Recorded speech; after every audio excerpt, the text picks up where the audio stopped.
உங்கள் உடம்புக்கு ஜிஎஸ்டி கட்டுங்க. இது மூணுமே நீங்கள் பண்ணலன்னா தைராய்டு பிரச்சனை உங்களை நோக்கி வந்துக்கிட்டே இருக்குது. நம்ம கட்டு ஹெல்த்துக்கும் தைராய்டுக்கும் என்ன சம்மந்தம் இருக்குது, ஸ்லீப்புக்கும் தைராய்டுக்கும் என்ன சம்மந்தம் இருக்குது, அது எப்படி அப்படின்ற விஷயத்தை தான் இந்த வீடியோவில் பேசியிருக்கேன். இந்த வீடியோவை ஃபுல்லாக பாருங்கள். Welcome to living factor.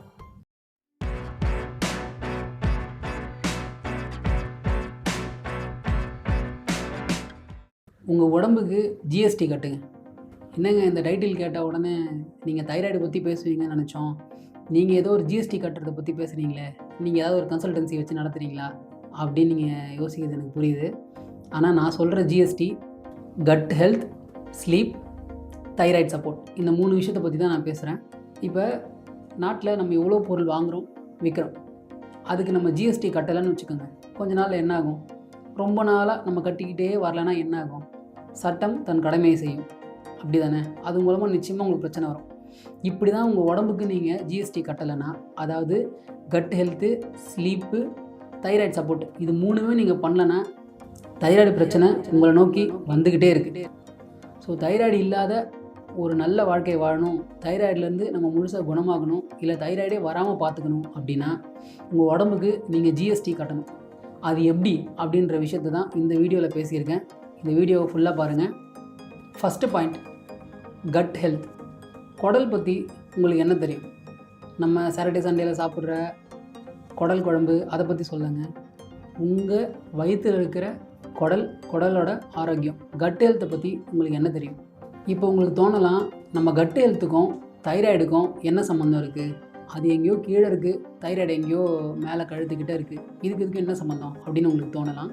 ஆனால் மிகப்பெரிய சம்மந்தம் இருக்குது. நீங்கள் என்ன சாப்பிட்றீங்களோ அது உங்கள் குடலுக்கு தான் நேராக போகும். உங்கள் குடல் பாதிக்கப்பட்டதுன்னா நேரடியாக அதோடய பாதிப்பு உங்கள் தைராய்டில் ரிஃப்ளெக்ட் ஆகும். நீங்கள் என்ன சாப்பிட்றீங்க அப்படின்றதில் அவேர்னஸோடு இல்லைன்னா நிச்சயமாக அது உங்கள் ஹார்மோன்ஸில் ஒரு மிகப்பெரிய இம்பேலன்ஸ் ஏற்படுத்தும். தைராய்டு பிரச்சனைக்கு இதுவே ஒரு வழிவகுக்கும். ஸோ நீங்கள் என்ன சாப்பிட்றீங்கன்றது உங்கள் குடலுக்கு உகந்ததாக இருக்கணும், உங்கள் குடலை பாதிக்கிற விஷயமா இருக்கக்கூடாது. இப்போ எனக்குமே தைராய்டு வந்த புதுசில் குடலில் மிகப்பெரிய பிரச்சனை இருந்தது. அதாவது என்ன சாப்பிட்டாலும் ஜீரணமாகலை. இன்டைஜஷன் பிரச்சனைன்றது ஒரு மிகப்பெரிய பிரச்சனையாக இருந்தது. சாப்பாடு, காய்கறி இதெல்லாம் கூட விடுங்க, ஒரு டேப்லெட் போட்டால் அந்த டேப்லெட் நம்மளை காப்பாற்றணும், அந்த டேப்லெட் கூட டைஜஷன் ஆகலை. ஸோ ட்ரீட்மெண்ட்டே எடுக்க முடியாத நிலைமைக்கு போயிட்டேன். ஸோ ஒரு குடல், நம்மளோட கட் ஹெல்த்து அப்படின்றது தைராய்டுக்கு எவ்வளோ முக்கியம் அப்படின்றத புரிஞ்சுங்க. நம்ம ஒட்டுமொத்த உடம்புக்கும் எவ்வளோ முக்கியமோ தைராய்டுக்கும் ரொம்ப ரொம்ப முக்கியம். கட் ஹெல்த்துக்கு 2 மேஜரான முக்கியமான விஷயம் இருக்குது. ஒன்று ப்ரீபயோட்டிக், இன்னொன்று ப்ரோபயோட்டிக். ப்ரீபயோட்டிக் அப்படின்னா என்னென்னா, ஃபைபர், இயற்கையாக விளைஞ்ச காய்கறி, கீரை, பழம், இது எல்லாத்துலேயுமே ப்ரீபயோட்டிக் இருக்குது. இது உங்கள் குடலில் இருக்கிற, அதாவது கட்டில் இருக்கிற நல்ல பாக்டீரியா, இது எல்லாத்துக்குமே சாப்பாடு போடும். உங்கள் குடலில் இருக்கிற நல்ல பாக்டீரியாவுக்கு இந்த ப்ரீபயோட்டிக் ரொம்ப ரொம்ப பிடிச்சமான ஒரு உணவு இதுதான், இந்த ஃபைபர் தான். அதனால் இது முடிஞ்ச அளவுக்கு நிறைய சாப்பிட்டிங்கன்னா உங்கள் கட் ஹெல்த் நல்லா இம்ப்ரூவ் ஆகும். அடுத்தது ப்ரோபயோட்டிக். ப்ரோபயோட்டிக்னால் என்ன? ஃபர்மெண்ட்டான உணவுகள், அதாவது மாவு அடுத்த நாள் காலையில் புளிக்குது இல்லையா, நைட்டு கொஞ்சமாக ஒரு மாவு வச்சுட்டு மூடிட்டு படுத்தோன்னா அடுத்த நாள் காலையில் புளிச்சு அது பொங்கி வந்திருக்கு, ஃபர்மெண்ட் ஆகிருக்கு. இப்போ தயிர், அதுவுமே ஒரு ப்ரோபயோட்டிக் தான். குட் பாக்டீரியா அதில் நிறைய இருக்குது. மாவில், தயிரில் குட் பாக்டீரியா நிறைய இருக்க மாதிரி ஊறுகாயிலையும் குட் பாக்டீரியா நிறைய இருக்குது. சொன்னால் நம்ப மாட்டீங்க, பழைய சோறு, நைட்டெல்லாம் ஊற வச்ச ஒரு பழைய சோறு, இதில் கூட அடுத்த நாள் காலையில் நிறைய குட் இந்த மாதிரி வயிற்றுக்கு தேவையான, உங்கள் குடலுக்கு தேவையான குட் பாக்டீரியாவை நீங்கள் ப்ரோபயோட்டிக் நிறைய சாப்பிட்றது மூலமாக உங்கள் கட் ஹெல்த் ரொம்ப நல்லா இம்ப்ரூவ் பண்ணலாம். உங்கள் கட் ஹெல்த் ரொம்ப நல்லா இம்ப்ரூவ் ஆச்சுன்னா தைராய்டு டெஸ்ட் எடுக்கும் பொழுது நீங்கள் எதிர்பார்க்காத நல்ல இம்ப்ரூவ்மெண்ட் இருக்கிற ரிசல்ட் வரும். ட்ரை பண்ணி பாருங்கள். 2வது பாயிண்ட், ஸ்லீப். உங்களுக்கு ஞாபக மறதி பிரச்சனை இருக்கா? இல்லை பேசும்போது எதையாவது மறந்துடுறீங்களா? இல்லை சொல்லணும்னு தோணுது ஆனால் டக்குன்னு அதை சொல்ல முடியலையா? இந்த மாதிரி உங்கள் மெமரி சம்மந்தப்பட்ட சில பிரச்சனைகள் இருந்தால் நீங்கள் ஒரு தைராய்டு டெஸ்ட் எடுத்து பார்த்துடுறது ரொம்ப நல்லது. ஸ்லீப்புக்கும் தைராய்டுக்கும் என்ன சம்மந்தம் இருக்குது அப்படின்றத பார்க்கலாம். ஒரு நாளைக்கு 7லேருந்து 9 மணி நேரம் தூங்கலைன்னா டீப் ஸ்லீப்பில் மட்டுமே சுரக்கிற சில முக்கியமான ஹார்மோன்ஸ் எதுவுமே சுரக்காமலே போயிடும். ஒரு நாள் 2 நாள்னால் ஓகே. ஆனால் இதே மாதிரி வாரக்கணக்கில், மாதக்கணக்கில், வருஷக்கணக்கில் நீங்கள் சரியாக தூங்குறதே இல்லை, உங்களுக்கு டீப் ஸ்லீப்பே இல்லை, தூங்குறது எனக்கு ஒரு பெருசாக பழக்கமே இல்லை, அந்த மாதிரிலாம் நீங்கள் இருந்தீங்கன்னா நிச்சயமாக உங்களுக்கு தைராய்டு பிரச்சனை சீக்கிரமாக வரதுக்கு வாய்ப்பு இருக்குது. நிறைய தைராய்டு பேஷண்ட் சில வாரம் அல்லது சில மாதம் நல்லா தூங்குனதுக்கப்புறம் மறுபடியும் அவங்க டெஸ்ட் எடுத்து பார்க்கும்போது அவங்க தைராய்டு நல்ல இம்ப்ரூவ்மெண்ட் இருந்திருக்குன்றது நிறைய ரிசர்ச்சில் தெரிஞ்சிருக்கு. நானே ஒரு எக்ஸாம்பிள் தான். இப்போது எனக்கு இந்த பிரச்சனை இருக்கும்போதும் நான் ஃபேஸ் பண்ண ஒரு மிக முக்கியமான பிரச்சனைகளில் இன்சோமேனியான்றது ரொம்ப முக்கியமான பிரச்சனை. தூக்கமே வராது, எப்படி படுத்தாலும் தூக்கம் வராது, என்ன பண்ணாலும் தூக்கம் வராது, நைட்டு ஃபுல்லாக முழிச்சே இருக்க மாதிரி அப்படி தான் தோணும், என்ன பண்ணாலும் தூக்கமே வராது.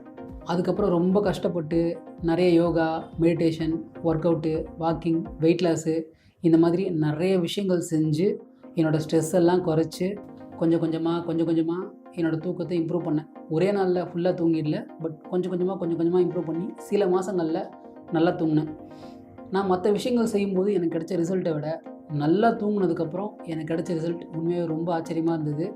தைராய்டு கிட்டத்தட்ட பாதி குணமானதுக்கு காரணம் இந்த தூக்கம் அப்படின்னே சொல்லலாம். தூக்கத்தை உங்களோட ஃபஸ்ட்டு ப்ரையாரிட்டியாக வச்சுக்கோங்க. உங்களுக்கு பரபரப்பான வாழ்க்கை, உங்களோட வேலை எல்லாமே முக்கியம் அப்படின்னா அதுக்கு ஈக்குவலாக எந்த வகையிலையும் குறைச்சலே இல்லை. தூக்கத்துக்கும் ஒரு ஹை ப்ரையாரிட்டி கொடுங்க. ஒவ்வொரு நாளும் முடிஞ்ச அளவுக்கு 7லேருந்து 9 மணி நேரம் டீப் ஸ்லீப் எப்படி தூங்குறது அப்படின்றத ஷூராக செக் பண்ணிக்கோங்க. இந்த அளவுக்கு டெய்லி உங்களால் தூங்க முடிஞ்சால் உங்களோட ஹார்மோனல் இம்பேலன்ஸ் எல்லாமே பேலன்ஸ் ஆகும், உங்களோட சர்க்காடியன் ரிதம் கரெக்டாகும், உங்களோட தைராய்டு நிச்சயமாக கண்ட்ரோலுக்கு வரும். தூக்கத்துக்கு ஃபஸ்ட்டு ப்ரையாரிட்டி கொடுங்க. நான் அனுபவத்தில் சொல்கிறேன். 3rd point, thyroid support. என்னது தைராய்டு சப்போர்ட்டா? எனக்கே யாரும் சப்போர்ட் பண்ண மாட்டேங்கிறாங்க, நானே சப்போர்ட் இல்லாமல் வாழ்ந்துக்கிட்டு இருக்கேன், நான் எங்கே தைராய்டு சப்போர்ட் பண்ணுறது? அந்த மாதிரிலாம் உங்களுக்கு தோணலாம். ஆனால் நீங்கள் உங்கள் தைராய்டுக்கு சப்போர்ட் பண்ணலைன்னா உங்கள் தைராய்டு உங்களுக்கு சப்போர்ட் பண்ணாது. டெய்லி காலைல மாத்திரையை போட்டு இந்த வாழ்க்கையை வாழ வேண்டியது தான். முதல்ல உங்கள் தைராய்டு எப்படி வேலை செய்யுது, அது எதனால் வேலை செய்யுது அப்படின்ற விஷயத்தை தெரிஞ்சுங்க. உங்கள் தைராய்டு நல்லா வேலை செய்யணும்னா அதுக்கு முக்கியமான விட்டமின்ஸ், மினரல்ஸ்லாம் தேவைப்படுது. ஒரு எக்ஸாம்பிளுக்கு சொல்லணும்னா magnesium, selenium, vitamin D, zinc இந்த மாதிரி விட்டமின்ஸு, மினரல்ஸ் உங்கள் தைராய்டுக்கு தேவைப்படுது. இது இல்லைன்னா அது வேலை செய்கிறது ரொம்ப கஷ்டம். உதாரணத்துக்கு நான் உங்களை ஒரு டிராயிங் பண்ண சொல்கிறேன். உங்களுக்கு நான் சாக் பீஸும் கொடுக்கல, போர்டும் கொடுக்கல, பென்னு, பென்சிலு, நோட்டு நான் உங்களுக்கு எதுவுமே கொடுக்கல. டிராயிங் மட்டும் பண்ணுன்னு நான் சொன்னால் உங்களால் பண்ண முடியுமா? முடியாது. இப்படி தான் உங்கள் தைராய்டும். அதுக்கு தேவையான விட்டமின்ஸு, மினரல்ஸ்லாம் நீங்கள் எதுவுமே கொடுக்கலன்னா, உங்கள் தைராய்டுக்கு நீங்கள் சப்போர்ட் பண்ணலைன்னா உங்கள் தைராய்டு வேலை செய்ய முடியாது. இதே மாதிரி இருக்க வேண்டியது தான். ஸோ உங்கள் தைராய்டு நல்லா வேலை செய்யணும்னா உங்கள் தைராய்டுக்கு நீங்கள் தான் சப்போர்ட் பண்ணணும். என்னோடய நேரடி அனுபவத்தை சொல்கிறேன். எனக்கும் தைராய்டு பிரச்சனை வந்தப்போ, அதாவது ஃபாஸ்டஸ்ட்டு தைராய்டு ரிவர்சர் இந்த வேர்ல்டு அப்படின்ற இந்த வேர்ல்டு ரெக்கார்ட்லாம் வாங்குறதுக்கு முன்னாடி ஆரம்பத்தில் எனக்கு தைராய்டு வந்தப்போ நான் இந்த தைராய்டு எப்படி சரி பண்ணுறது அப்படின்னு நான் ரிசர்ச் பண்ணும்போது ஒரு பிளட் டெஸ்ட் எடுக்கணும், உடம்புல என்னென்ன விட்டமின்ஸ்லாம் இருக்குது இல்லை அப்படின்றத நம்மளே தெரிஞ்சுக்கணும் அப்படின்ற விஷயம் எனக்கு தெரிய வந்தது. என் உடம்புல நானும் டெஸ்ட் எல்லாம் எடுத்து பார்த்தேன். விட்டமின் டி கம்மியாக இருந்தது, B12 கம்மியாக இருந்தது. விட்டமின் டி, B12 இந்த பொதுவாக எல்லாருக்குமே காமனாக இருக்கிறது தான். ஸோ டெஸ்ட் எடுத்து பாருங்கள், உங்களுக்கும் கம்மியாக இருந்தால் நீங்கள் அதெல்லாம் சாப்பிடுங்க.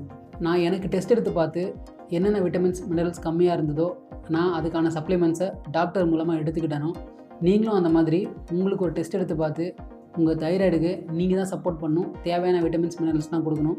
சப்ளிமெண்ட் மட்டும்தான் எடுக்கணும் அப்படின்றது இல்லை. நிறைய கீரை, நிறைய காய்கறி, நிறைய பழம், தொட்டுக்கு கொஞ்சமாக ஒயிட் ரைஸ் இந்த மாதிரி சாப்பிட்டிங்கன்னா உங்கள் தைராய்டுக்கு உண்மையாகவே உங்களால் சப்போர்ட் பண்ண முடியும். இந்த மாதிரி உங்கள் உடம்புக்கு தேவையான ஜிஎஸ்டியை நீங்கள் கட்டினீங்கன்னா உங்கள் உடம்பு, உங்கள் தைராய்டு ரெண்டுமே ரொம்ப நல்லாயிருக்கும். இந்த பிரச்சனை உங்களுக்கு இல்லாமல் நீங்கள் ஒரு ஆரோக்கியமான வாழ்க்கை முறையை இயற்கை முறையிலேயே வாழ முடியும். மாத்திரை மருந்தே இல்லாத ஒரு வாழ்க்கையை நிச்சயமாக உங்களால் அடைய முடியும். என்னால் முடியும் அப்படின்னா உங்களால் முடியும். உங்கள் சிந்தனையை மாற்றினா உங்கள் வாழ்க்கையை மாற்றலாம். I am not a doctor, but my words R factor.